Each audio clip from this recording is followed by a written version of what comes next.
Bonjour à tous, je suis très heureux de vous retrouver comme chaque jeudi pour notre tendance à 4 semaines. Une tendance qui va couvrir l'ensemble du mois de mai, quasiment.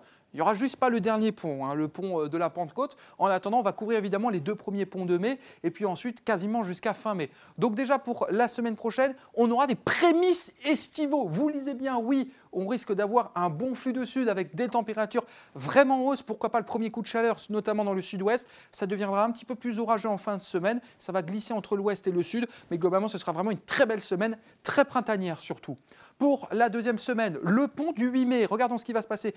Ça va devenir à nouveau un peu plus instable et orageux. Des gouttes froides, la menace des gouttes froides qui va se mettre en place près de la Méditerranée et sur la péninsule ibérique. Ce sera très menaçant.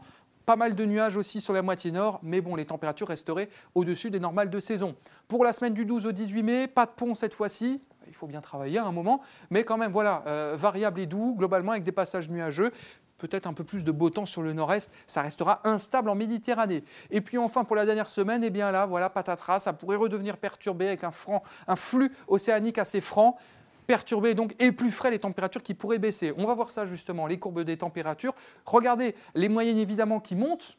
On est au cœur du printemps et les températures qui sont bien au-dessus des normales de saison sur la moitié nord, jusqu'à 3,5 degrés au-dessus d'excédent. Et puis ensuite, globalement, ça risque de baisser un petit peu et donc on va rejoindre petit à petit les normales de saison, notamment vers la fin du mois de mai et le dernier pont. Pour la moitié sud, concrètement, ça va suivre à peu près la même tendance. Des températures qui sont bien en excédent pour la semaine prochaine. Puis ensuite, ça va doucement baisser pour rejoindre les normales de saison vers la fin du mois de mai. Qu'est-ce qu'il faut retenir pour ces prochaines semaines?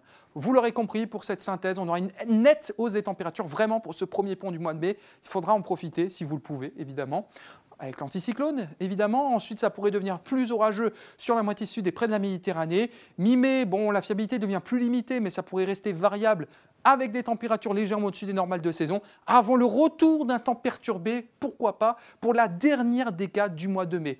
À jeudi prochain pour la nouvelle tendance. D'ici là, portez-vous bien. À bientôt, merci.